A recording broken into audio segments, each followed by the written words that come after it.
전주시 완산구 효자동, 낡았지만 햇살이 잘 드는 아파트 3층. 박서연 여사의 하루는 늘 비슷한 궤적을 그리며 시작되었다. 알람 소리 대신 창틈으로 스며드는 희미한 여명과 함께 눈을 뜨면 가장 먼저 하는 일은 침대 옆 협탁에 놓인 남편의 사진을 매만지는 것이었다. 10년 전 먼저 세상을 떠난 남편의 온화한 미소는 여전히 그녀에게 하루를 살아갈 힘과 깊은 그리움을 동시에 안겨주었다. 사진 속 남편에게 짧은 아침 인사를 건넨 후 그녀는 익숙한 동선으로 움직였다. 베란다로 나가 밤새 안녕했는지 화초들의 상태를 살피고 마른 잎을 떼어내며 정성껏 물을 주었다. 평생 교직에 몸담았던 그녀에게 화초를 가꾸는 일은 아이들을 돌보던 시절의 연장선이자 고요한 일상 속 몇 안 되는 낙이었다. 수십 개의 화분들은 저마다의 푸르름을 뽐내며 그녀의 외로움을 조금이나마 달래주는 듯했다. 아침 식사는 늘 간단했다. 밥솥에 남은 밥을 데우고 냉장고 속 밑반찬 몇 가지를 꺼내 차린 소박한 밥상. 텔레비전 아침 뉴스 소리를 배경 삼아 밥을 먹지만 숟가락질은 더디기만 했다. 왁자지껄했던 식탁은 이제 텅 비었고 정막을 메우는 건 무미건조한 앵커의 목소리뿐이었다. 하나뿐인 아들 민주는 결혼 후 서울로 떠났고 일주일에 한 번 걸려오는 안부 전화가 소통의 전부였다. 별일 없지, 엄마? 하는 아들의 물음에 그녀는 언제나 그럼 별일 없이 잘 지내지라고 답했지만 별일 없음은 때로 아무 일도 없음을 의미했고 그것은 견디기 힘든 공허함으로 다가왔다. 식사를 마치고 설거지를 끝낸 그녀는 외출 준비를 했다. 오늘은 일주일에 2번 있는 노인복지관 스마트폰 교실에 가는 날이었다. 뒤처지고 싶지 않은 마음에 시작했지만 작은 화면 속 복잡한 기능들은 여전히 낯설고 어려웠다. 손가락으로 화면을 누를 때마다 엉뚱한 창이 뜨기 일쑤였고 젊은 강사의 빠른 설명은 따라가기 벅찼다. 그래도 그녀는 꾸준히 복지관에 나갔다. 그곳에 가면 비슷한 처지의 노인들과 말벗이라도 할 수 있었고 잠시나마 외로움을 잊을 수 있었다. 복지관은 늘 활기가 넘쳤다. 탁구를 치는 소리, 노래 교실에서 흘러나오는 구성진 가락, 여기저기서 피어나는 웃음소리. 박서연은 그 틈에 섞여들려 했었지만 타고난 내성적인 성격 탓에 깊은 관계를 맺는 데는 서툴렀다. 스마트폰 교실에서도 그녀는 주로 조용히 앉아 강사의 말을 듣거나 옆자리 이은지 씨와 가끔 시시콜콜한 대화를 나누는 정도였다. 서연 씨, 오늘은 카카오톡 프로필 사진 바꾸는 거 배운대. 우리 손주 사진으로 바꿔야지. 이은지 씨가 호들갑스럽게 말했지만 박서연은 그저 희미하게 웃을 뿐이었다. 그녀의 프로필 사진은 몇 년째 풍경 사진 그대로였다. 바꿀 만한 사진도 바꾸고 싶은 마음도 딱히 들지 않았다. 수업이 끝나고 집으로 돌아오는 길, 그녀는 복지관에서 배운 대로 스마트폰을 만지작거렸다. 강사가 추천해준 황혼의 로맨스라는 노인 대상 커뮤니티 앱을 며칠 전 호기심에 설치했지만 아직 제대로 사용해본 적은 없었다. 이 나이에 무슨 로맨스람, 헛웃음을 지으면서도 한편으로는 누군가와 다시 따뜻한 말을 나눌 수 있을까 하는 작은 기대감이 피어올랐다. 집에 돌아와 저녁을 먹고 텔레비전을 보던 밤, 무료함이 극에 달했을 때 그녀는 다시 스마트폰을 집어들었다. 그리고 황혼의 로맨스 앱을 열었다. 복잡한 인터페이스 속에서 헤매던 그녀는 오늘의 추천 친구라는 목록을 발견했다. 그중 유독 눈에 띄는 사람이 있었다. 따뜻한 벗이라는 닉네임. 그리고 배경사진은 스위스의 설산을 등지고 환하게 웃고 있는 중년 남성의 모습이었다. 자신을 해외에서 사업을 하다 은퇴하고 고국으로 돌아와 제2의 인생을 준비 중인 최진우라고 소개하는 글에는 온화함과 여유가 묻어났다. 박서연은 자신도 모르게 그의 프로필을 한참 동안 들여다보았다. 그때였다. 화면에 작은 알림창이 떴다. 따뜻한 벗님이 친구 신청을 보냈습니다. 심장이 쿵 하고 내려앉는 것 같았다. 망설이던 그녀의 손가락이 떨리며 수락 버튼을 눌렀다. 잠시 후 또 다른 알림이 울렸다. 따뜻한 벗. 안녕하세요, 박서연 선생님. 선생님의 프로필을 보고 깊은 인상을 받았습니다. 고운 마음씨를 가진 분이라는 느낌이 드네요. 혹시 실례가 안 된다면 친구로서 대화를 나누고 싶습니다. 선생님? 그녀는 고개를 갸웃했다. 자신의 프로필에는 교사였다는 말을 쓰지 않았는데 하지만 곧 내 글솜씨나 분위기를 보고 그렇게 짐작했나 보다라고 생각했다. 자신을 알아봐주는 듯한 말에 기분이 나쁘지 않았다. 오히려 가슴 한구석이 간질거리는 듯한 묘한 설렘이 일었다. 그녀는 떨리는 손으로 답장을 입력했다. 안녕하세요, 최진우 선생님. 좋게 봐주셔서 감사합니다. 저야말로 영광입니다. 그렇게 박서연 여사의 고요했던 일상에 작은 파문이 일기 시작했다. 그것이 그녀의 남은 삶을 송두리째 흔들 거대한 폭풍의 전조라는 사실을 그때는 아무도 알지 못했다. 최진우와의 카카오톡 대화는 박서연의 일상에 빠르게 스며들었다. 그는 매일 아침, 좋은 아침입니다, 서연 씨.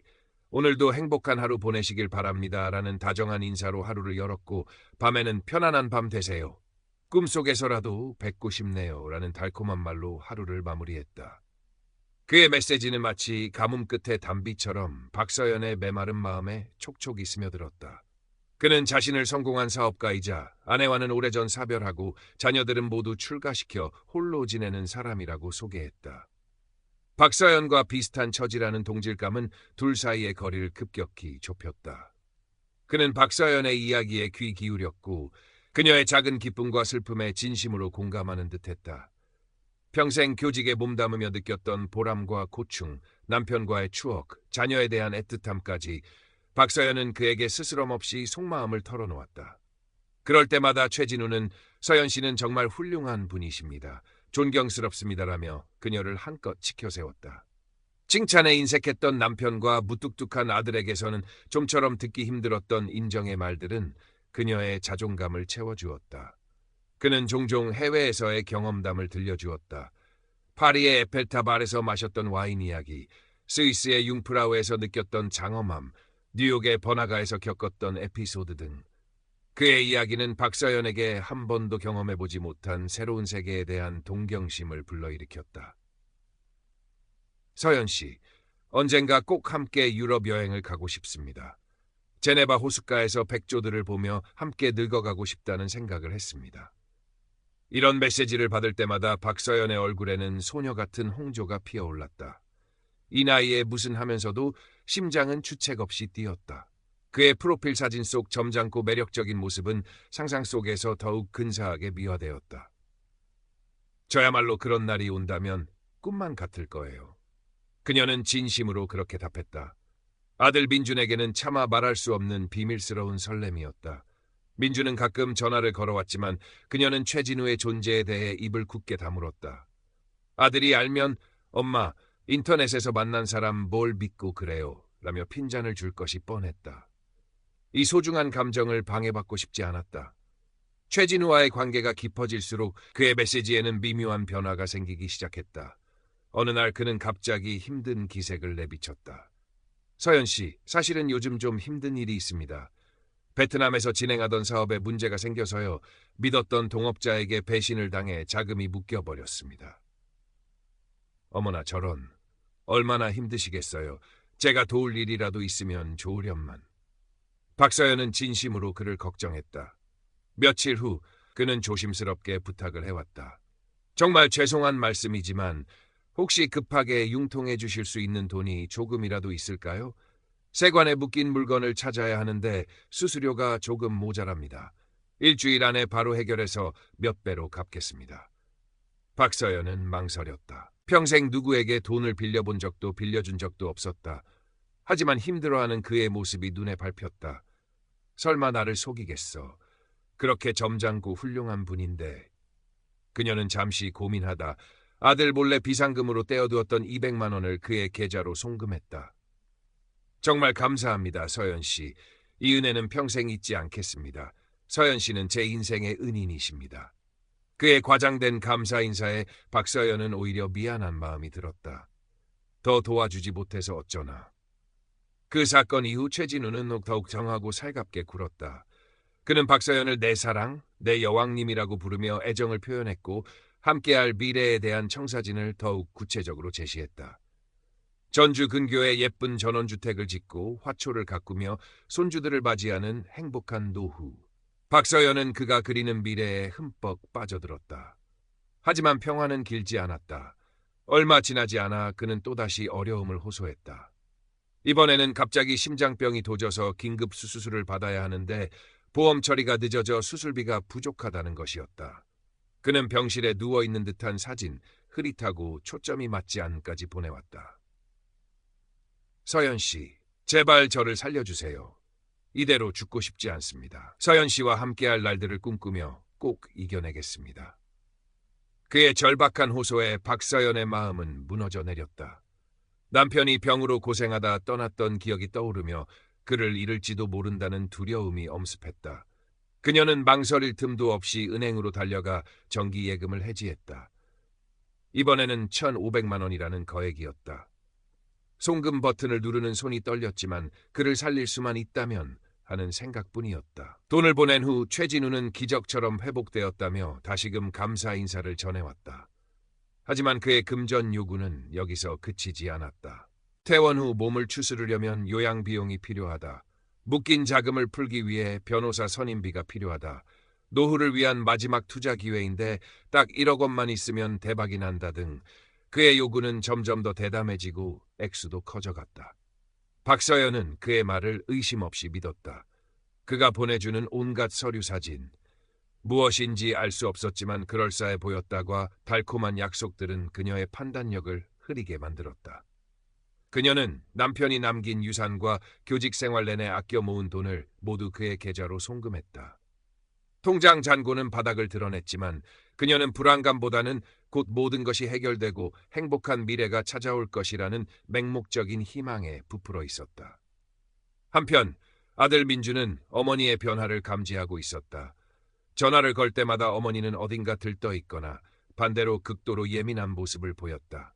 용돈을 보내드려도 금방 다 썼다고 했고 가끔 집에 내려가 보면 예전에는 없던 고급 화장품이나 옷들이 눈에 띄었다.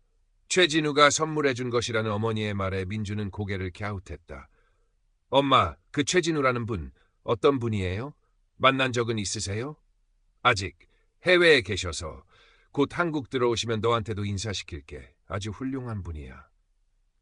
어머니의 대답은 늘 모호했다. 민주는 불안한 마음이 들었지만 어머니가 상처받을까봐 더는 캐묻지 못했다. 하지만 그는 남몰래 인터넷에서 온라인 교제 사기, 로맨스 스캠 등을 검색하기 시작했다. 검색 결과는 충격적이었다. 어머니의 상황과 너무나도 흡사한 사례들이 넘쳐났다. 민준의 불안감이 커져갈 무렵 최진우는 박서연에게 마지막 제안을 해왔다. 서연 씨, 드디어 모든 것이 해결될 마지막 기회가 왔습니다. 제주도에 아주 좋은 땅이 나왔는데 이걸 잡으면 우리는 평생 돈 걱정 없이 살 수 있습니다. 지금 살고 계신 아파트 보증금만 있으면 계약할 수 있습니다. 이게 우리의 미래를 위한 마지막 투자입니다. 저를 믿어주세요. 아파트 보증금. 그것은 박서연에게 남은 마지막 보루였다. 그녀는 잠시 망설였지만 최진우가 보내온 제주도 땅 등기부 등본이라는 사진과 이것만 성공하면 당장 한국으로 들어가 서연 씨를 모시러 가겠습니다라는 말에 다시 한번 마음이 흔들렸다. 그래, 이게 마지막이야. 이것만 성공하면. 그녀는 다음날 아침 은행으로 향했다. 평생 살아온 집의 보증금을 빼내기 위해. 그녀의 발걸음은 희망에 차 있었지만 그 희망은 곧 산산조각날 운명이라는 것을 알지 못한 채였다. 은행 창구 앞에 선 박서연의 손은 미세하게 떨리고 있었다. 창구 직원의 상냥한 미소에도 불구하고 마음 한구석에서는 이유 모를 불안감이 스멀스멀 피어올랐다. 평생을 아끼고 살아온 그녀에게 아파트 보증금이라는 거액을, 그것도 얼굴 한 번 본 적 없는 사람에게 보낸다는 것은 아무리 생각해도 쉬운 결정이 아니었다. 하지만 최진우의 달콤한 속삭임, 우리 둘의 행복한 미래라는 약속이 귓가에 맴돌며 불안감을 억눌렀다. 어르신, 어떤 업무 도와드릴까요? 젊은 은행원이 묻자 박서연은 애써 침착한 목소리로 답했다. 저 전세 보증금 좀 찾으려고요. 8천만 원인데 아들한테 보내주려고요. 사업 자금으로 쓴다고 해서. 순간적으로 나온 거짓말이었다.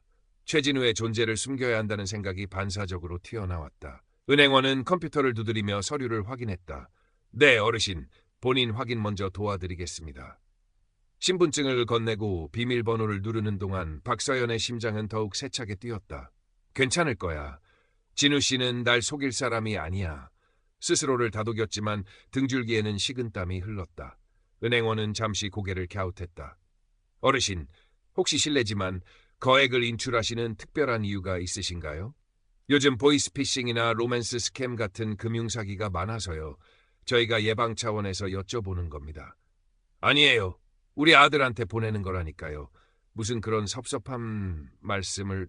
박서연은 자신도 모르게 목소리를 높였다. 마치 도둑이 제발 저린 격이었다. 그녀의 과민한 반응에 은행원의 의심은 더욱 커졌다. 어르신, 잠시만 기다려 주시겠어요? 지점장님께 보고 좀 드리고요. 혹시 아드님과 통화 한번 가능하실까요? 아니, 지금 바쁘다고 했는데.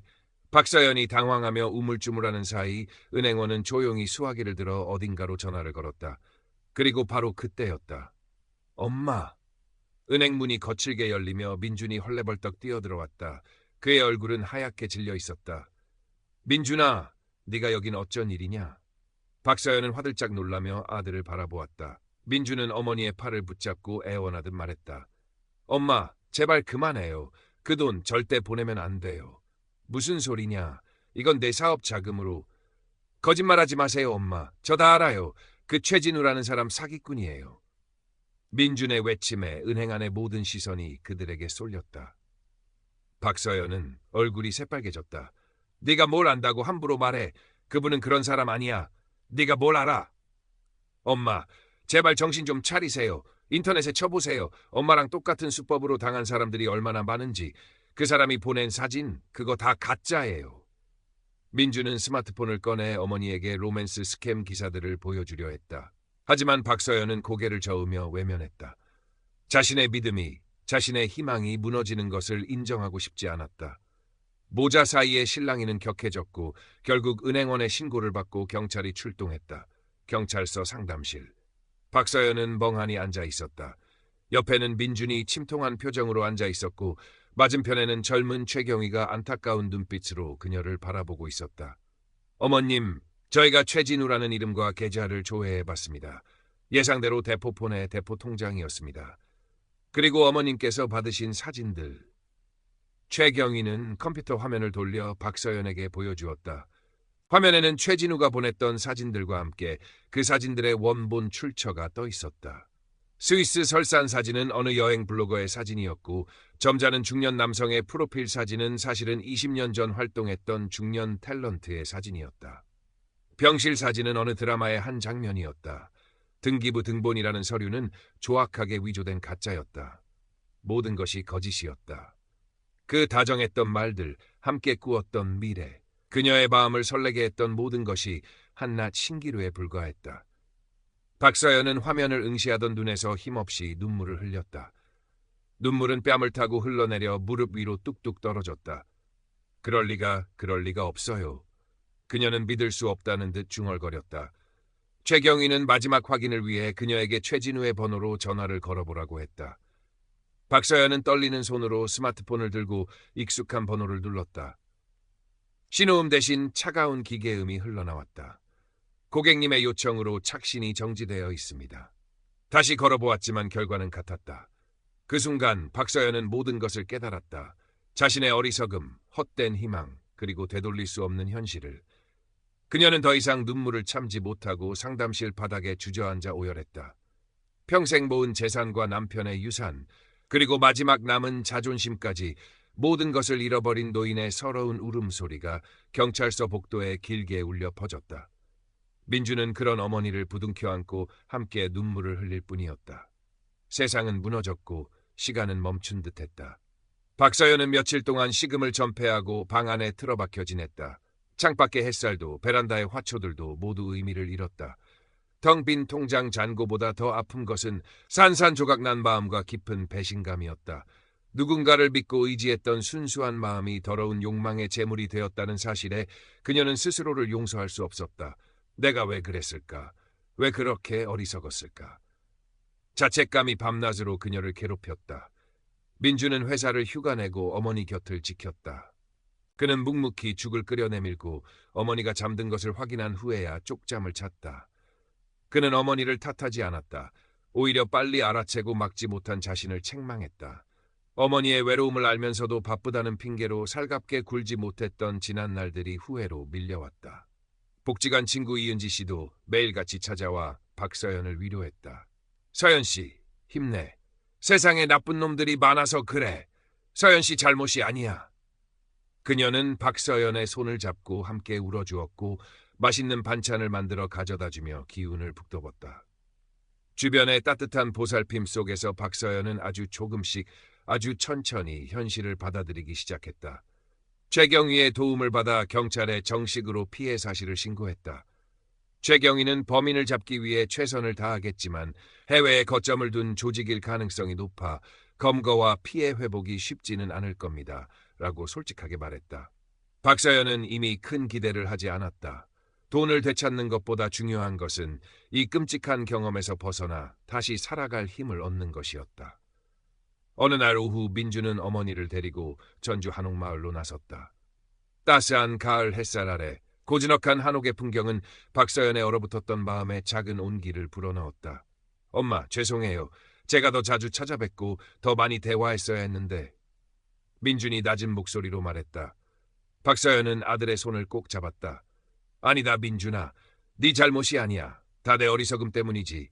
그래도 네가 있어서 다행이다. 모자는 한참 동안 말없이 한옥마을 길을 걸었다. 그 침묵 속에는 미안함과 고마움 그리고 서로에 대한 깊은 애정이 흐르고 있었다. 그날 이후 박서연은 조금씩 변하기 시작했다. 그녀는 다시 복지관에 나가기 시작했다. 예전처럼 조용히 앉아있기만 하는 대신 다른 사람들에게 먼저 말을 걸고 프로그램에도 적극적으로 참여했다. 스마트폰 교실에도 다시 나갔다. 이제는 단순히 기능을 배우는 것을 넘어 인터넷 세상의 위험성에 대해 다른 노인들에게 알려주는 역할까지 하게 되었다. 어르신들, 절대 모르는 사람한테는 개인정보 알려주면 안 돼요. 특히 돈 보내달라고 하면 그건 100% 사기예요. 아무리 달콤한 말을 해도 믿으면 안 돼요. 꼭 자식들이나 경찰에 먼저 물어보세요. 자신의 아픈 경험을 이야기하는 것은 쉽지 않았지만 그녀는 다른 사람들이 자신과 같은 고통을 겪지 않기를 바라는 마음에서 용기를 냈다. 그녀의 진심 어린 조언에 다른 노인들은 고개를 끄덕이며 귀를 기울였다. 겨울이 지나고 봄이 찾아왔다. 박서연의 아파트 베란다에는 다시 파릇파릇한 새싹들이 돋아났다. 그녀는 여전히 매일 아침 화초에 물을 주고 남편의 사진을 보며 하루를 시작했다. 달라진 것이 있다면 이제 그녀의 얼굴에는 깊은 슬픔 대신 아픔을 딛고 일어선 사람의 단단함과 잔잔한 미소가 자리 잡고 있다는 것이었다. 사기꾼은 잡히지 않았고 잃어버리는 돈은 돌아오지 않았다. 하지만 박서연은 더 소중한 것을 얻었다. 아들과의 깊어진 관계, 이웃과의 따뜻한 연대, 그리고 무엇보다도 스스로를 용서하고 다시 살아갈 용기를. 어느 화창한 봄날, 박서연은 복지관 친구들과 함께 김치를 담그고 있었다. 왁자지껄한 웃음소리와 맛있는 냄새가 복지관 마당을 가득 채웠다. 빨간 양념을 버무리던 그녀의 얼굴에 환한 웃음꽃이 피어났다. 비록 상처는 남았지만 그녀의 삶은 끝나지 않았다. 외로움이라는 긴 터널을 지나 그녀는 이제 세상 속에서 진정한 따뜻한 벗들과 함께 새로운 봄을 맞이하고 있었다. 그 봄은 비록 이전처럼 화려하지는 않았지만 그 어느 때보다도 소중하고 따뜻했다.